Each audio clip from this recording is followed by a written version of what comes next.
सभी को जय सिया राम।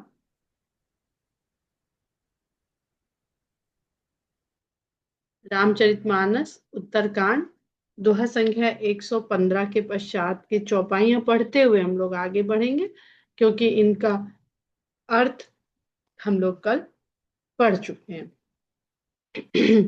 यहाँ न पक्षपात कछु राखऊं, वेद पुराण संत मत भाखऊं। मोह न नारी नारी के रूपा, पन्नगारी यह रीति अनूपा। माया भगत सुनहु तुम दो, नारी वर्ग जानई सब को। पुनि रघुबीर ही भगति पियारी, माया खलु नर्तकी बिचारी। भगति ही सानुकूल रघुराया, ताते तेहि डरपत अति माया। राम भगति निरुपम निरुपाधि, बसई जासु उर सदा अबाधि।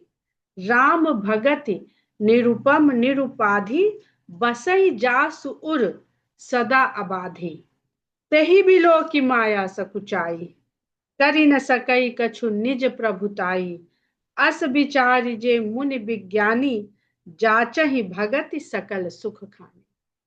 जिसके हृदय में भगवान की ये निरुपम निरुपाधि भक्ति अबाध रूप से विराजमान होती है, ऐसी भक्ति को देख करके माया सकुचाती है, क्योंकि ऐसी भक्ति के सामने उसकी कोई प्रभुता चलती नहीं है। उसकी जितनी भी शक्ति है, सामर्थ्य है, वो नहीं चलती, बाकी सब जगह चल जाती है।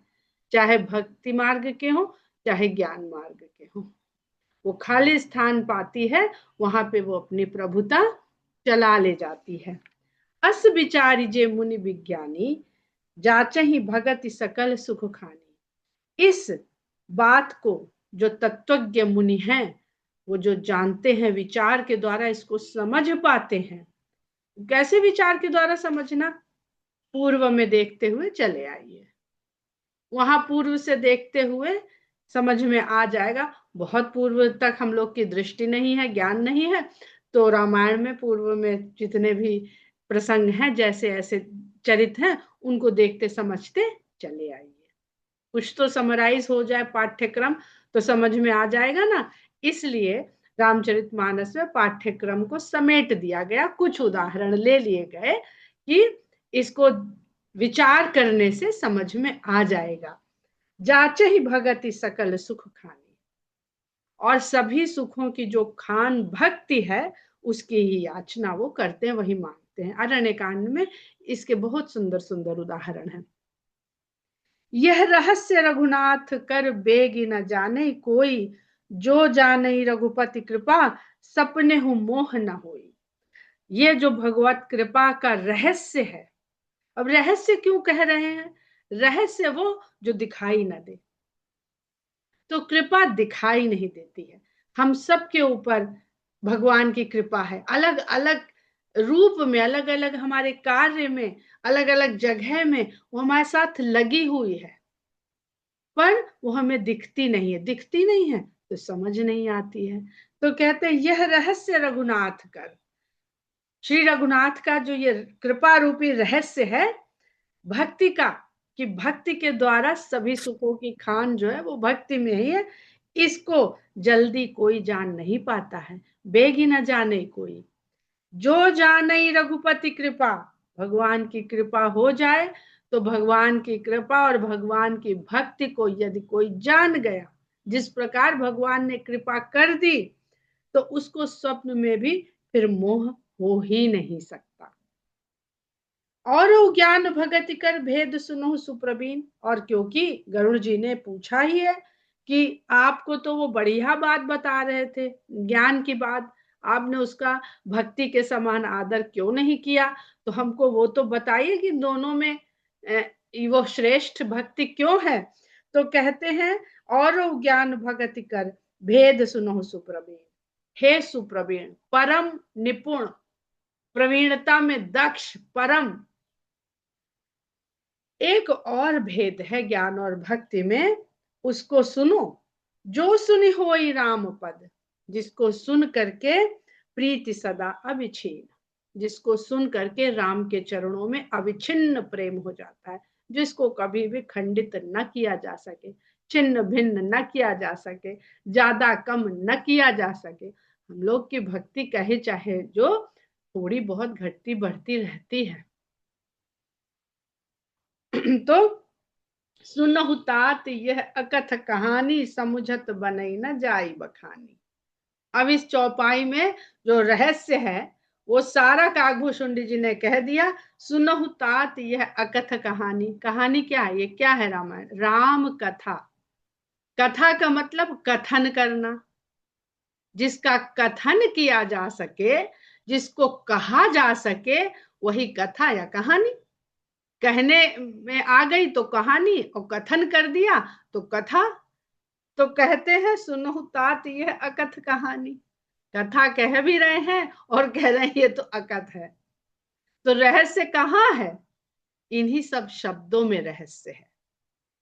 समुझत बनई, समझते तो बन जाएगी, न जाई बखानी, बखानते नहीं बनेगी।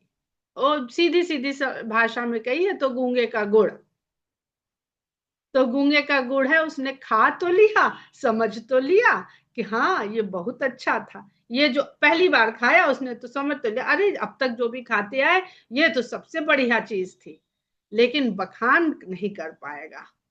तो यही जो इसमें जो समझ में नहीं आ रही हैं हम लोगों को बातें, रहस्य, मर्म, वो काकभूषुंडी जी पहले ही कह देते हैं। सुनहु तात यह अकथ कहानी, समुझत बने न जाई बखानी। और समझते कैसे बनेगी?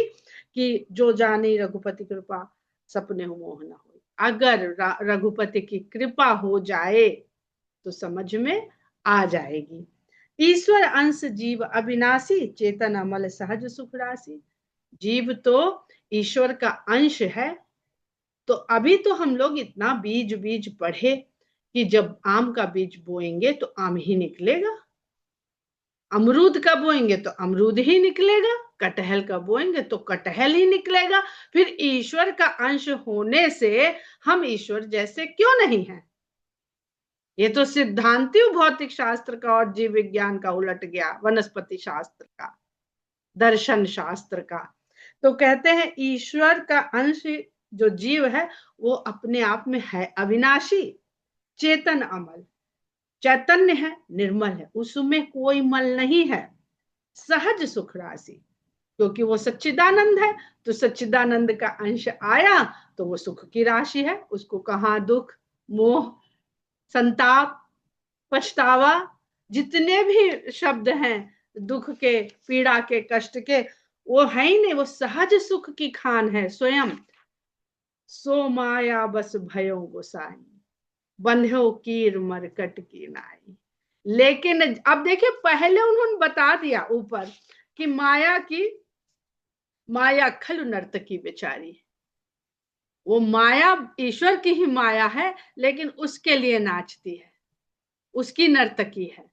और यहां बता रहे हैं कि सो माया बस भयो गोसाई, हे गोस्वामी, वो जो जीव है ना, जो ईश्वर का अंश है, जैसे ही अलग हुआ तो अलग होते ही माया के पकड़ में आ गया, माया ने उस पे अपना वश चला लिया।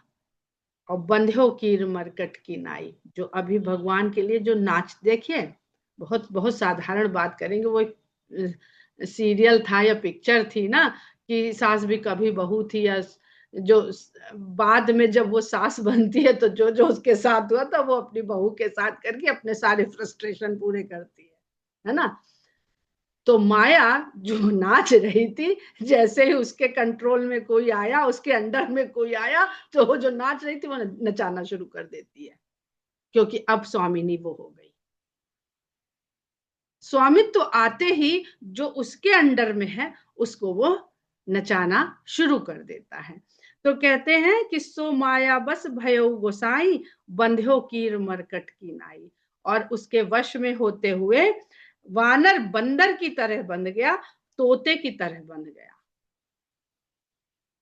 बहुत सुंदर, यहाँ पर अगर आप किष्किंधा कांड से और सुंदर कांड से इसको जोड़ के देखेंगे ना, कीर तो तोता हो गया कि सारा रट लिया, ये ज्ञान मार्ग है, सब रट लिया, एक से एक शास्त्र पुराण ग्रंथ वेद तो तोते की तरह रट डाले। माया माया ने ही तो बुद्धि दी, माया ने ही शक्ति दी, माया ने ही सामर्थ्य या माया ने ही स्मृति दी, तो रट डाले तोते की तरह। और माया के कारण बढ़िया बढ़िया व्याख्यान दिए और खुश हो रहे हैं कि हमने कितना बढ़िया व्याख्यान दिया। अपना आदर सम्मान जितना मिलता जा रहा है उतने प्रसन्न हो रहे हैं। और मरकट की नहीं, जैसा चाहता है वैसा नचा लेता है मदारी अपने बंदर को। यहाँ मदारी माया है और जीव जो है वो बंदर है। लेकिन ऐसे वानर बन जाइए जो राम के लिए कहीं भी नाचने को यानी कुछ भी करने को, शाखा मृग के बड़े मनसाई शाखा ते शाखा पर जाई, वो जो दिखाई नहीं दे रही है, वो ना तो इसकी डोरी दिखाई दे रही है, बंध्यो की मरकट की नाई। यहाँ पे दृश्य अदृश्य, सगुण निर्गुण दोनों को समझते चलिएगा। भगवान की कृपा भी अदृश्य रहती है और जो माया ने जिस डोरी से बांधा है वो भी अदृश्य रहती है। बहुत गाने बने हुए कठपुतली के ऊपर कि वो डोरी तो उसके हाथ में है, तो डोरी दिखती थोड़ी है पर सब जानते हैं कि डोरी तो उसके हाथ में है। अब वो डोरी जो है माया के सुपुर्द कर रखी है उन्होंने कि तुम नचाओ, क्योंकि ये तो हमारे से जुड़े नहीं है डायरेक्ट, बीच में डोरी के रूप में तुम्हें ले आए हैं। तो कहते हैं बंधो कीर मरकट की नाई, नाई यानी तरह, उसकी तरह बंध गए हैं, जड़ चेतन ही ग्रंथि पड़ गई। तो जो जीव के भीतर ईश्वर का अंश आया था, जो चेतन अमल सहज सुख राशि था, वो जड़ के साथ जब मिला, वो भगवान के लिए कहा गया निज इच्छा तनुधर। हम निज इच्छा तन रख के दिखाएं तब हम स्वतंत्र जीव होंगे।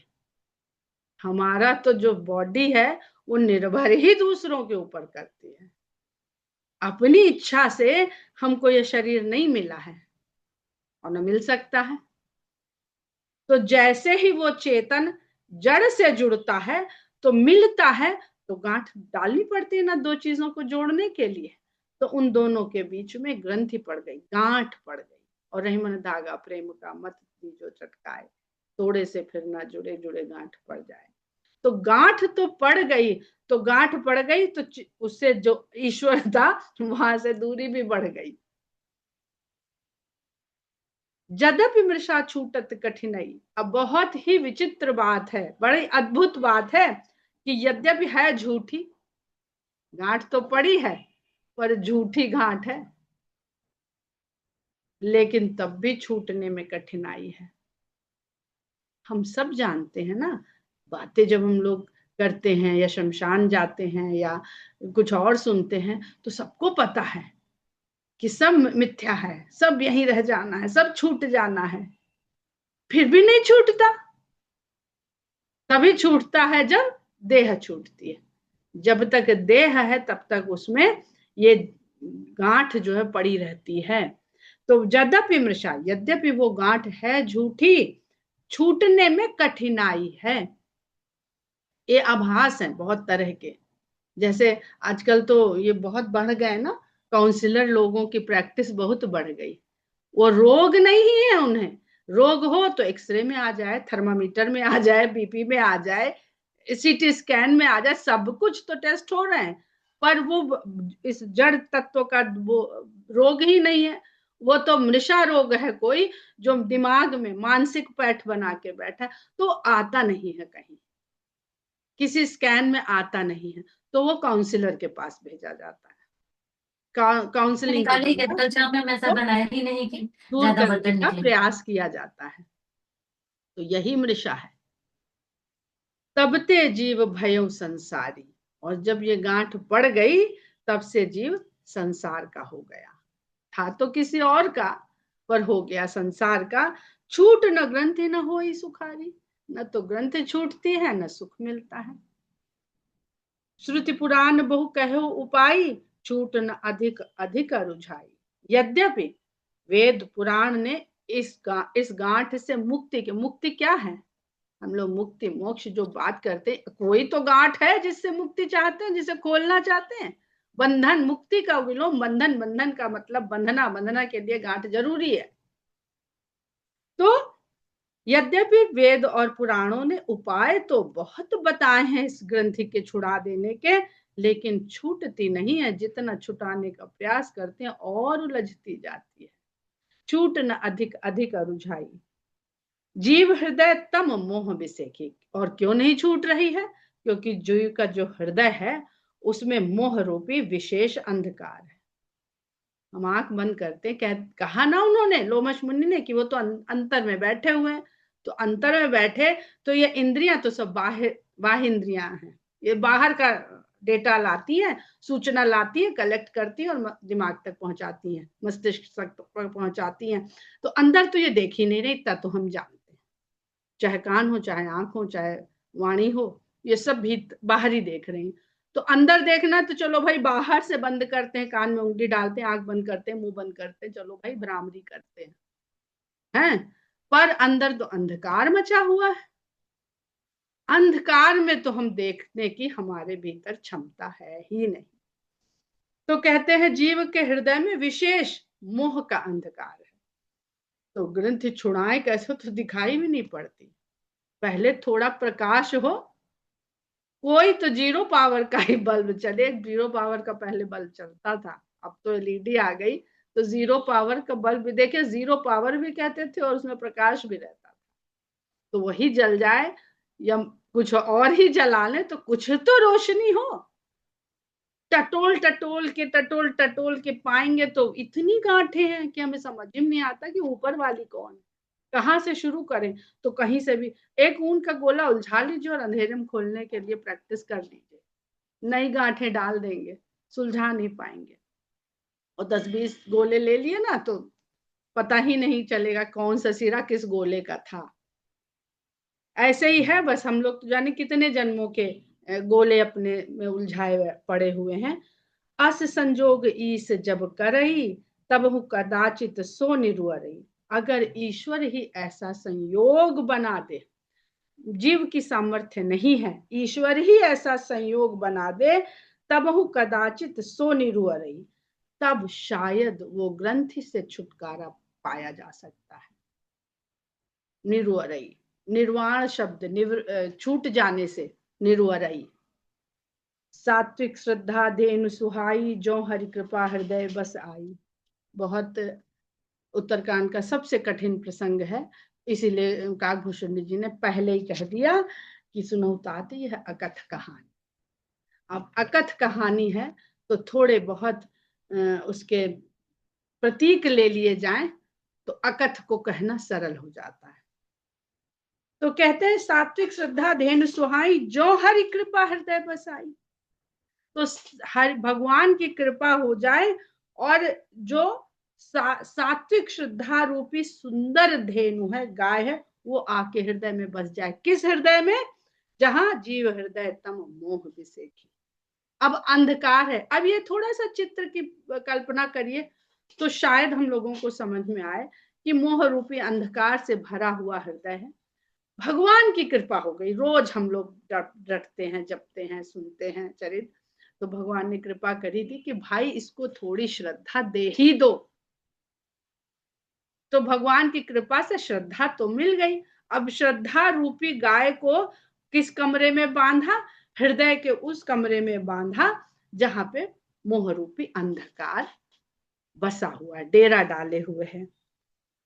तो अब खाली भगवान ने गाय दे दी, श्रद्धा दे दी, तो उस श्रद्धा रूपी गाय को खिलाए पिलाएंगे नहीं तो वो जीर्ण शीर्ण दुर्बल होके एक दिन समाप्त हो जाएगी।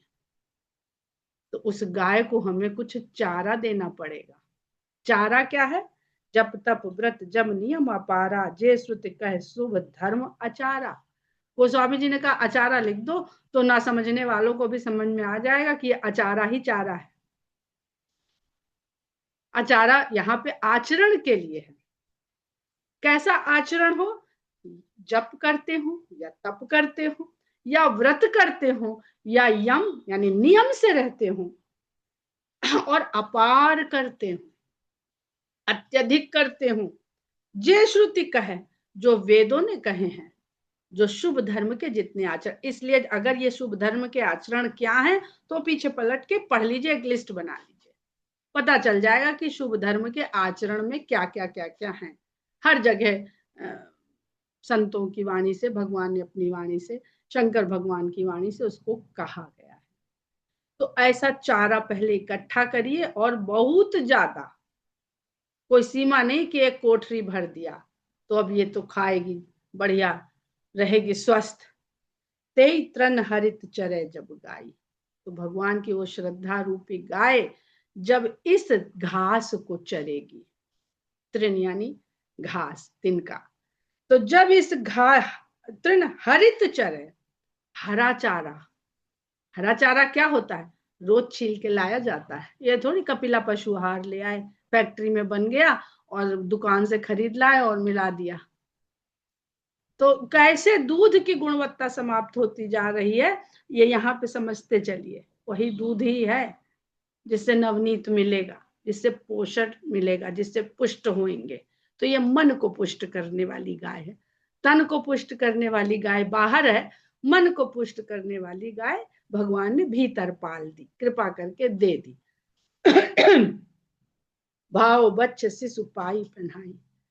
तो ऐसी गाय को जब ऐसा चारा हमने रोज चरवाया ताजा हरा, तो भाव रूपी बछड़ा वहां पे उत्पन्न हो गया। भक्ति का भाव जो बछड़े के रूप में, कितना सुंदर, याद करिए जब महाराज जनक चित्रकूट में माता सीता को देखते हैं तो उनके हृदय में भगवान राम के प्रेम को एक शिशु के रूप में पाते हैं।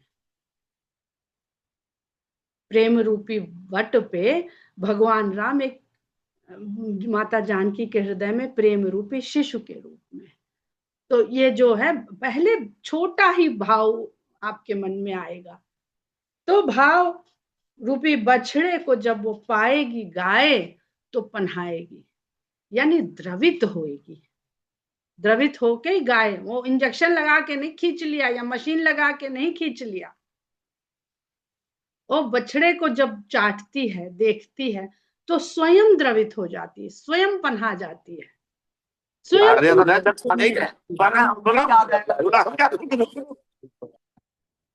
स्वयं दूध उसके थन में उतरने लगता है। ऐसे ही होता है जिन लोग घर में गाय वाय कभी रही हो, अब वो सब जानते होंगे। और दूहने से पहले बछड़े को लाया जाता था और गाय के सामने छोड़ दिया जाता था। गाय हमारे लिए दूध नहीं देती है, गाय इतनी भाव से भर जाती है, वात्सल्य भाव से भर जाती है कि उसके थन में दूध अपने आप उतरने लगता। नोई निवृत्ति पात्र विश्वासा, अब गाय तो हो गई श्रद्धा, और नोई, अब गाय का दूध दुहना बहुत कठिन है। आपने देखा होगा कि गाय घूमा करती है रात भर, भैंसे बांध ली जाती है, क्योंकि गाय अगर अनजाने आदमी ने उसके थन को हाथ लगाया तो लात मार देती है। तो नोई निवृत्ति पात्र विश्वासा, निर्मल मन अहीर निज दासा, निज दास, अपना ही दास विश्वास रूपी पात्र ले और निवृत्ति रूपी रस्सी से उसके पैर बांधे, नहीं तो पैर मार देगी। तो जो दूध दे रहे थे इतनी सब करके प्रयास, ये सब इतना सारा किया, मार दिया, लो दूध गिर गया, सब फैल गया। तो नोई निवृत्ति, निवृत्त कर लीजिए विषयों से, कि हम पिएंगे तो इसी गाय का दूध पिएंगे और कुछ नहीं खाएंगे पिएंगे। जो फलाहार है, जो दुग्धाहार है, वो बहुत ऊंची साधना को बताते हैं, जो हम लोग व्रत आदि में रखते हैं। ये ऊपर व्रत शब्द है ना, तो व्रत शब्द क्या है, यही, यह जो पाया वो नहीं खा लिया, कुछ तो संकल्प लिया कि पिएंगे तो इसी गाय का जो हमारे घर में पली। पहले हमारी जो अम्मा थी वो सिंघाड़े का आटा खाती थी, तो बाजार से नहीं आता था, वो घर में सिंघाड़े आते थे सूखे हुए, पहले खरल में कूटे जाते थे, फिर और कूटे जाते, फिर छाने जाते थे, फिर कूटे जाते थे, फिर छाने जाते थे, कि वो तो हर तरह की चक्की में अनाज पिसता है, तो इसमें तो कहाँ फलाहार रह गया, उसमें तो सब अनाज छू गए। लेकिन वही जो हम लोग कल आहार की बात कर रहे थे, कि पेट के और शरीर के आहार का तो हम लोगों ने ध्यान दे दिया, मन बुद्धि और हृदय के आहार का ध्यान नहीं दे पाए। वो अभ्यास है, जब अभ्यास करना शुरू करेंगे तब अंतर्मन का, बहिरंग अभ्यास से ही अंतरंग अभ्यास हमको आएगा। देह हमें बहिरंग अभ्यास के लिए मिली है, लेकिन बहिरंग अभ्यास उसका उद्देश्य नहीं है। अंतरंग अभ्यास हो जाना ही देह की सफलता है, सार्थकता है। तो कहते हैं नोई निवृत्ति पात्र विश्वासा, निवृत्ति रूपी रस्सी से उसको बांधिए और विश्वास रूपी पात्र लेकर के निर्मल मन कर करके अपना जो दास है अहीर जो दुहता है वो दुहने बैठे। अब यहां पर अगर आप देखिए तो रामचरितमानस का पहला श्लोक याद करिए, भवानी शंकरो श्रद्धा विश्वास रूपिणो। ये भगवान और भवानी की बात है और यहाँ काकभूषुंड जी बात कर रहे हैं जो जीव की बात है। तो भक्त से लेकर भगवान तक बना क्या है, श्रद्धा और विश्वास। भगवान शंकर विश्वास और माता पार्वती श्रद्धा का स्वरूप है। और यहाँ पर जो हम जीव हैं, जो काकभूषुंड जी जिस जीव को बता रहे हैं, जो जड़ के साथ मिल करके ग्रंथि में पड़ गया है, तो हमारा भी जो पात्र हो वो विश्वास हो और जो गाय हो वो श्रद्धा हो। ये भाव की बात है, भक्त से लेकर भगवान तक राम की कथा का जो भाव है वो श्रद्धा और विश्वास में ही पूरा का पूरा समाया हुआ है। वो बालकांड है, ये उत्तरकांड है। देखते चलिएगा धीरे धीरे। निर्मल मन अहीर निज दासा, परम धर्म मय पय दुहि भाई। अब जो दुहा गया दूध वो परम धर्म में, सात्विक रूपी गाय उसने ये खाया तो कैसा दूध निकलेगा, धर्म में दूध को दुहा जाए। धर्म, आज तो इतना धर्म हो रहा है, गो धर्म गो सेवा जो हमारे यहाँ है वो वही फिर कहेंगे, वो बहिरंग अंतरंग दोनों गो सेवा है। गो जो चढ़ती है वो भी है और गो हमारी इंद्रियां वो भी गो है। तो हम उनको क्या चारा खिला रहे हैं, अपनी इंद्रियों को जैसा चारा खिला रहे हैं वैसा दूध पा रहे हैं, यानी वैसा फल पा रहे हैं। औटे अनल अकाम बनाई, फिर दूध तो दूह लिया, अब उसको आग पे चढ़ाइए। औटना यानी जब दूध का खोया बनाया जाता है उसको सुखाया जाता है तो उसको औटना कहते हैं अवधि में।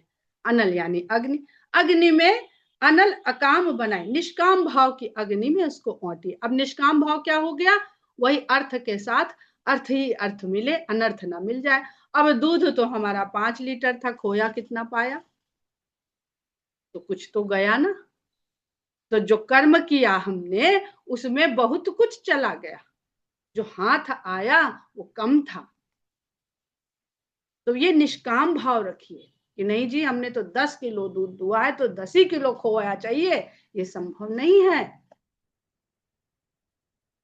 और गाय के दूध में तो वैसे भी खोया कम बैठता है। भैंस में हम लोग बचपन से ना, भैंस के में 4 किलो या 5 किलो में 1 किलो खोया, गाय में तो शायद 10 किलो औटेंगे तो 1 किलो बामुश्किल मिल जाए। तो निष्काम भाव रखिए, तोष मरुत तब क्षमा जुड़ावे। अब यहाँ औटना यानी खाली उबालना है, खोया नहीं बना देना है, क्योंकि हमें घी चाहिए, खोए से घी नहीं बनेगा। खाली दूध को औट लेना है, उबाल लेना है अच्छी तरह से। तोष मरुत तब संतोष, संतोष करिए, जो पाया उसमें संतोष करिए, संतोष रूपी हवा से और क्षमा से। क्षमा रूपी हवा से, दो तरह की हवा है, क्षमा और संतोष। उनमें कोई भी, अब सात्विक है ना, सात्विक श्रद्धा, तो जो सात्विक श्रद्धा है वो जहां रजोगुणी प्रवृत्ति आई मामला गड़बड़। श्रद्धा भी थी, गोस्वामी जी ने सात्विक श्रद्धा ही क्यों लिखा, राजसिक रजोगुणी श्रद्धा भी है, तमोगुणी श्रद्धा भी है। हम लोग जो रोज श्रद्धांजलि अर्पित करते हैं महापुरुषों को, गुरुजनों को, जो संसार चलेगी, वो रजोगुणी श्रद्धा है। तो ऐसी जो श्रद्धा रूपी गाय है हमारे पास, तो हमारे भीतर संतोष और क्षमा होना चाहिए। किसी के भी कुछ कह दे तो हमें क्षमा करना आना चाहिए, और जो मिल गया उसमें संतोष होना चाहिए। धृति सम जावनु देव जमाई, तब उसमें धैर्य तथा शम। अब अगर हम कह दें कि अभी तो गाय पाली, अब चलो दिया जलाते हैं, ठीक है, ये दिया ही जलेगा बाद में जाके, इसलिए हम बताए दे रहे हैं। तो वो दूध डाल देंगे दीपक में, तो बाती डाल देंगे तो क्या बाती जलेगी, नहीं जलेगी। तो धैर्य रखिए, अरे हमने तो इतने कर्म किए, इतने व्रत उपवास किए, मेरा तो काम नहीं बना। एक साईं बाबा का जो वो है वाक्य, सूत्र वाक्य मुझे बहुत अच्छा लगता है, श्रद्धा और सबूरी। श्रद्धा तो रखिए, सबूरी भी रखिए साथ में। तो धृति सम, और सम शमन करिए। जो इंद्रियों के विषय कामनाओं की इच्छाएं उठ रही हैं बार बार, उनको दबाइए। उनको दबाना तो दमन होता है, शम, उनका शमन कर दीजिए, नाश कर दीजिए। पेड़ा बना के खा लेंगे, अरे पेड़ा बहुत अच्छा, तो घी नहीं पाएंगे, फिर पेड़ा ही खा के रह जाएंगे, दीपक नहीं जला पाएंगे। तो धृत सम जामन उदय जमाई, धैर्य और शम रूपी जामन उसमें थोड़ा सा जमाई। अब ये जामन कहाँ से मिलेगा? समय हम लोगों का हो गया है, अब ये जामन कहाँ से मिलेगा, इस पे आप लोग भी चर्चा करिएगा, चर्चा सोचिएगा, विचार करिएगा। तो कल जरा बताइएगा, हम भी विचार करें। हमें भी अभी अभी ये ध्यान आया कि भैया जामन कहाँ गई है, तो हमारे पास अभी आई है। तो ये जामन कहाँ से लाएंगे जिससे हम अपने इस औटे हुए दूध को जामन मिलाएंगे? यहीं पे विराम लेते हैं। जय सिया राम।